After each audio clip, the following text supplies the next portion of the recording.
Vamos a ver algunas perlas sobre el tratamiento de elección en cardiología. Por ejemplo, vamos a ver un poquito de hipertensión. Si tenemos un paciente hipertenso que además tiene hiperplasia de próstata, podemos utilizar alfa-1 adrenérgicos. Recordemos, entre los medicamentos que utilizamos en la hipertrofia prostática también tenemos al finasteride, que también lo utilizamos para alopecia androgenética, nada más en dosis diferentes, a 5 miligramos como antiprostático, a 1 miligramo para la alopecia androgenética. En la tamsulosina, que ayuda a la contracción vesical, también por su acción alfa-adrenérgica. Si tenemos un paciente con fibrilación ventricular, el tratamiento de elección es la desfibrilación. La estenosis de arteria renal es la angioplastía. Si esta estenosis de arteria renal es unilateral, podemos dar IECAS, pero recuerden que están contraindicados si es bilateral. También los IECAS los tenemos contraindicados en pacientes que tienen insuficiencia renal o cuando la estenosis de la arteria renal es bilateral. Si tenemos esta hipertensión junto con angina de pecho o junto con migraña, pensar en beta bloqueantes o en calcio antagonistas. Recordemos que algunos medicamentos, como algunos calcio antagonistas o por ejemplo, como es el caso por ejemplo de un medicamento que también se utiliza para los atracones nocturnos, que es el topiramato.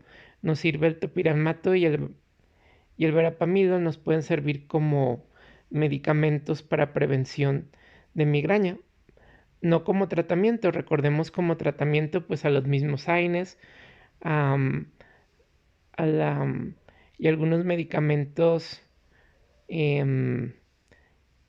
especialmente los AINES, pero también tenemos otro tipo de tratamientos, como por ejemplo puede ser pues desde la cafeína hasta la ergotamina o los triptanes como el sumatriptán. Pero recuerden también que un paciente con migraña diría mejor un beta bloqueante o un calcio antagonista. Recordemos también beta bloqueantes o calcio antagonistas como tratamiento sintomático en los casos de una miocardiopatía hipertrófica. ¿Qué utilizaríamos, por ejemplo, en un paciente con bradicardia? Podemos utilizar beta bloqueantes con acción simpaticomimética, por ejemplo, el acebutolol o el pindolol. Esta acción simpaticomimética hace que haya aumento del cronotropismo, y es decir, de la velocidad de contracción. Si además de la hipertensión tenemos una osteoporosis, podemos utilizar diuréticos tiacídicos. ¿Por qué? Porque los diuréticos tiacídicos van a hacer que se reabsorba calcio. Recordemos que otros tratamientos podemos utilizar en la osteoporosis. Podemos utilizar desde vitamina D hasta estos medicamentos que inhiben reabsorción, que va desde la calcitonina, la paratormona, hasta por ejemplo otros medicamentos más especializados antirreabsortivos. La hipertensión más diabetes, podemos ofrecer un IECA y ARA2. Recordemos que cuando hay microalbuminuria, los IECAs y ARA2 nos pueden servir como protectores renales. La fibrilación auricular se va a tratar con cardiovención. ¿Cuándo? Cuando estamos seguros de que esta fibrilación tiene menos de 48 horas. Si tuviera más de 48 horas, lo que hay que hacer es un ecocardiograma transesofágico. Si detectamos trombos en aurícula, tenemos que anticoagular por lo menos 6 semanas antes de cardiovertir. Cuando hay ansiedad más hipertensión, podemos dar beta bloqueantes. Recordemos que también estos beta bloqueantes, en específico el propanolol, nos sirven para los síntomas físicos del estrés. Por ejemplo, las taquicardias, cuando batallamos para hablar porque estamos muy tensos, nos puede servir unos 20 miligramos de propanolol. Cuando hay hipertensión más insuficiencia renal crónica, podemos dar diuréticos o calcio antagonistas. Recordemos que ya en la insuficiencia renal están contraindicados los IECAS, pero sí recordemos los IECAS si la estenosis renal es unilateral o si queremos protegerlo de la microalbuminuria. La resincronización cardíaca y el marcapasos transcutáneo puede mejorar la sobrevida en insuficiencia cardíaca, siendo parte de su tratamiento no farmacológico. ¿Qué vamos a dar como tratamiento inmediato del infarto? Nitratos y ECAs, estatinas, en específico atorvastatina y oxígeno. En la insuficiencia diastólica podemos utilizar calcio antagonistas, pero también diuréticos a bajos grados, y también podemos utilizar beta bloqueantes. Entonces, si aparte de la hipertensión tenemos algunas otras patologías, nos puede orientar qué usar. Por ejemplo, alfa 1, si tenemos una hipertrofia prostática, podemos utilizar tiazidas y aparte hay osteoporosis. Si hay además una insuficiencia cardíaca diastólica, podríamos estar utilizando calcioantagonistas o diuréticos. Si hay ansiedad, podemos utilizar beta bloqueantes.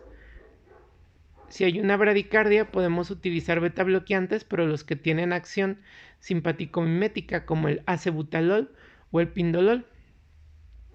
El tratamiento de elección de la estenosis de la arteria renal es angioplastia si es bilateral o en rellón único.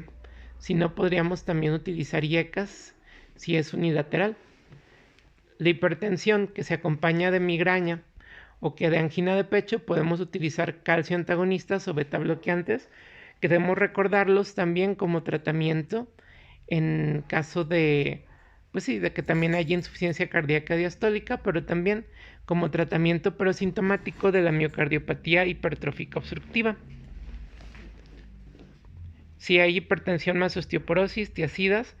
Si es más diabetes, podemos dar IECAS y ARA2, que también podemos dar como tratamiento de la microalbuminuria, que recuerden este daño renal que lleva al final esta microalbuminuria. La fibrilación auricular se trata con cardioversión si estamos seguros que esta FA tiene menos de 48 horas. Si no estamos seguros, o por ejemplo si el paciente tiene trombos, debemos de anticoagularlo por 6 semanas. Recuerden con qué anticoagulamos, pues podemos anticoagular con acenocumarol, podemos anticoagular con warfarina, y recordemos que tenemos que acompañar la heparina los primeros 3 días, ya que recuerden que estos actúan inhibiendo los factores 2, 7, 9, 10. Sin embargo, también primero inhiben las proteínas C y las proteínas S, de tal manera que al principio anticoagula, pero los primeros 3 días, de hecho, esto tiene acción procoagulante, por lo que siempre debemos de combinar ya sea con heparina o con una heparina de bajo peso, como por ejemplo enoxaparina. Si tenemos hipertensión más ansiedad, pensemos en beta bloqueantes, y más insuficiencia cardíaca, pensamos en diuréticos o calcioantagonistas. Podemos pensar en resincronizar cardíacamente o un marcapasos temporal en algunos casos especiales de insuficiencia cardíaca. El tratamiento inmediato del infarto: aspirina, nitratos y ECAs, estatinas y oxígeno. Insuficiencia cardíaca diastólica, puede utilizarse diuréticos a dosis bajas y también calcio